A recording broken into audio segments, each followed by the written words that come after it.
ఎట్టెట్ట అనితక్క ఏంది నీ తిక్క అర్థం అవ్వట్లేదా? ఓసారి ఈ వీడియో చూడండి. 100, 350, 700 యాలం పాటలు పోడుకుంటున్నారు. అర్థమవుతుందా? ఓసారి అండి. ఒకేలా కావాలనుకోండి ఎన్ని రోజులు మైక్ పెడతారో చూసుకుని దానికి ఒక 100 రూపీస్. హైట్ ని బట్టి height above 3 feet to 6 feet అనుకోండి, దానికి ఏంటంటే ఈకో ఫ్రెండ్లీ 350 రూపీస్.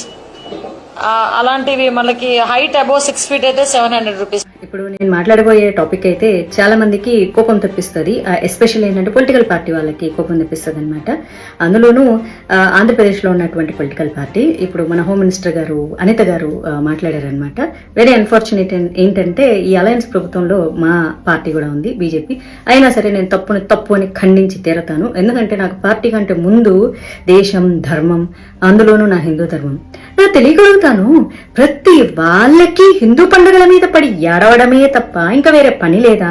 ఏమ్మా అనిత గారు, ఏంటమ్మా పాటలు గణేష్ మండపాలలో పెడితే 100 రూపాయల, అడుగు అడుగుకి 350 రూపాయల ఎకో ఫ్రెండ్లీ గణేషకి.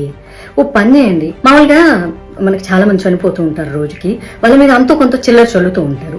సో మీరు చెప్పండి, ఇది కొంచెం చిల్లర కాదు, ఇట్లా ఇంత 1 కిలోమీటర్కి అయితే 100 రూపాయలు చల్లండి, అట్లా 2-3 కిలోమీటర్లు అయితే 350 రూపాయలు చల్లండి, మేము ఏరుకుంటాం, వచ్చి మా స్టాఫ్ని పంపిస్తామని పెట్టండి. చాలా బాగుంటుంది. మనకి ఏదన్నా కష్టం వస్తే భగవంతుడు చూసుకుంటాడంట. ఆ భగవంతుడికే ఈ రోజు కష్టం పెడుతున్నారు మీరు. ప్రతి ఒక్కరికి హిందూ పండుగలు వస్తే చాలు. అసలు మీకు ఎందుకు ఇంత కడుపు మంటాం? అసలు మాకు నిజంగా అర్థం కాదు. ఇదే రూల్ మీరు క్రిస్టియన్స్కి పెట్టండి, ఇదే రూల్ మీరు ముస్లిమ్స్కి పెట్టండి, తర్వాత హిందువులకు కూడా పెట్టండి. మేమేమి అందరికీ సమానంగా రూల్స్ పెట్టండి. రోజుకి 5 సార్లు నమాజ్ చేస్తూ ఉంటారు కదా, వాళ్ళకి ఎప్పుడన్నా రూల్స్ పెడతారా? మరి వాళ్ళకు కూడా నమాజ్కి 100 రూపాయలు అని పెట్టాలి కదా. గణేష్ మండపాల దగ్గర సాంగ్లకి 100 రూపాయలు ఏంటి? లేకపోతే క్రిస్టియన్స్ అర్ధరాత్రులు కూడా పెడుతూ ఉంటారు కదా. నేను ఎవరిని కించపరచట్లేదు, ఇక్కడ గుర్తుపెట్టుకోవాలి. పొలో మనం తిట్టడానికి రెడీ అయిపోతుంటారులే కానీ ఆయన భగవంతుడికి బోల్డని కష్టాలు వచ్చాయంట. బోడి మాధవిలత కష్టాలు వస్తే ఏంటి, మీరు తిడితే ఏంటి, నాకేం మరి. వాళ్ళకు సేమ్ రూల్స్ అప్లై చేసి నాకు కూడా సేమ్ రూల్స్ అప్లై చేయండి. మేము వేస్తాం, చిల్లర వేస్తాం. ఏముంది, ఎంతో మందికి అన్నదానాలు చేస్తూ ఉంటారు హిందువులు. ఎంతో మందికి ప్రతిరోజు మండపాల దగ్గర బోల్డ్ అన్ని ప్రసాదాలు, లేకపోతే ఇంకోటి. అసలు మా పండగలంటేనే 10 మందిని బతికించడానికి ఉండేటటువంటి వ్యవహారం అది. ఒక వినాయక చవితి వస్తే మండపాలు వేసేటోళ్ళు ఏంటి, మట్టి బొమ్మలు తయారు చేసేటోళ్ళు ఏంటి, అసలు ఒకటేంటి అరటి ఇవి అవ్వచ్చు, పత్రం అమ్ముకునేటోళ్ళు కావచ్చు, పూలు పళ్ళు, ఎన్ని వ్యాపారాలు బతికిస్తూ ఉంటారు హిందువులు.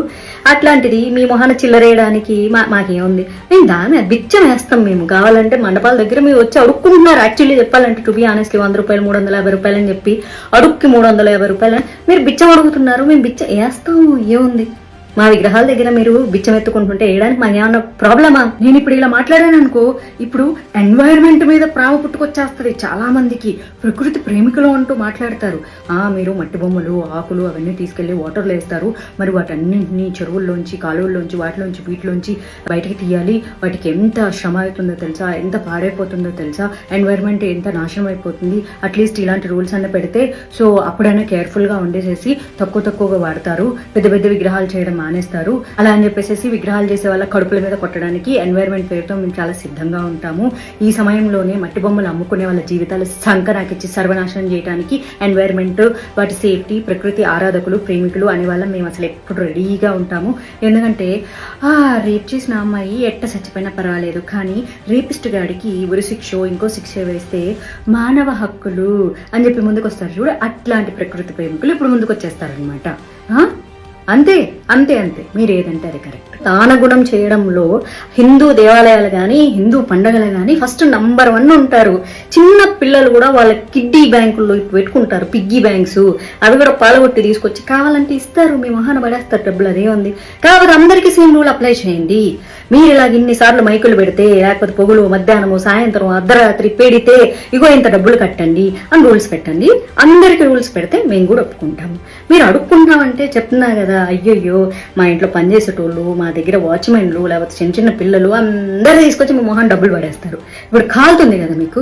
సిగ్గు శరం ఎప్పుడు చూడు ఆ ఎండోమెంట్ డిపార్ట్మెంట్ నుంచి వచ్చిన కోట్ల రూపాయలు మీ పర్సనల్ అవసరాలకు, ఆస్తులకు, దేవుడి ల్యాండ్లు అమ్మేసుకుంటూ ఉంటారు, దేవుడి నగలు అమ్మేసుకుంటూ ఉంటారు, ఎవరెవరో ఇచ్చిన కిరీటాలు అన్నీ అమ్మేసుకుంటూ ఉంటారు, గుటుక్కు శ్వాహాలు చేస్తూ ఉంటారు. అయ్యి సరిపోనట్టు సిగ్గు లేకుండా దుర్గా నవరాత్రులు వస్తే, వినాయక చవితి వస్తే, దీనమ్మ సిగ్గు, శరం, మానం, అభిమానం, రోషం, పౌరుషం లేకుండా ఒక మినిస్టర్, హోమ్ మినిస్టర్ గారు అయ్యుండి కూడా ఏవో మరి మీకు చంద్రబాబు నాయుడు గారు సలహా ఇచ్చారు, మరి దీని మీద పవన్ కళ్యాణ్ గారు పర్వాలేదు మనకు డబ్బులు వస్తున్నాయి మన పోలీస్ డిపార్ట్మెంట్ కి ఈ 10 రోజులు ఎక్స్ట్రా డ్యూటీ చేసినందుకు నెక్స్ట్ మంత్ వచ్చేటటువంటి దసరా పండుగకి, దసరా బోనస్లకి శాలరీల కింద పనికొస్తుందేమో, హిందువుల కల్లే దానం చేస్తారు అని చెప్పి మరి అనుకున్నారో ఏమో మరి నాకు తెలియదు. ఇప్పుడు నన్ను Pawan Kalyan fans, Chandrababu Naidu fans, TDP fans అందరు వేసుకుంటారు. సిగ్గు శరం. మా బీజేపీ కూడా అలయన్స్ ఉంది ఆంధ్రప్రదేశ్లో. అయినా సరే చెప్తున్నా కదా, దేశం ధర్మం తర్వాతే పార్టీ. మా బీజేపీ ఎప్పుడేం చెప్తుందో తెలుసా? Nation first, party next. అందుకే ఐఎమ్ టాకింగ్ అబౌట్ నేషన్. ఈ నేషన్ లో హిందూ ధర్మం నిలబడాలి. మీరు అడుక్కోండి, వినాయక చవితి వస్తుంది మాకు చందాలు ఇవ్వండి, మా పోలీసులను ఎక్స్ట్రా కాపలా పెడుతున్నాము, వచ్చే నెల మళ్ళీ దసరా వస్తుంది, నవరాత్రులు వస్తాయి, దసరాకి బోనస్లు అడుగుతారు, మేము పేదోళ్ళము, మేము పోలీస్ డిపార్ట్మెంట్ కి డబ్బులు ఇచ్చుకోలేకపోతున్నాము, దయచేసి చేతులు చాపి అడుక్కుంటున్నాము, మీరు దానం చేయండి అని అడగండి. హిందువులు కోటాను కోట్ల రూపాయలు దానం చేస్తారు తెలుసా? కోటాను కోట్లు, 100, 350 కాదు. ఒక్కొక్కరు కావాలంటే పేదోళ్ళు కూడా కూలికెళ్ళి ఆ రోజు కూలీ డబ్బులు 500, 600 తీసుకొచ్చి మీ మొహాన్ని పడేస్తారు. బతకండి అలాగా, అడుక్కోండి కావాలంటే. మినిస్టర్లు అందరూ వచ్చి ప్రతి పండక్కి వచ్చేసి ఆంధ్రప్రదేశ్ ప్రజలారా, హిందువులారా మాకు ఇట్ట డబ్బులు ఇవ్వండి అని అడుక్కోండి. కోట్ల రూపాయలు ఇట్ట ఇవ్వకపోతే నన్ను అడగండి, ఇస్తారు. మా హిందువులందరూ దానగుణం కలవాళ్ళు. కానీ అఫీషియల్ ప్రెస్ మీట్ పెట్టి దానికి 100, దీనికి 100, దానికి నా 100 అని అడుక్కోవద్దు. Shame on you, shame on you.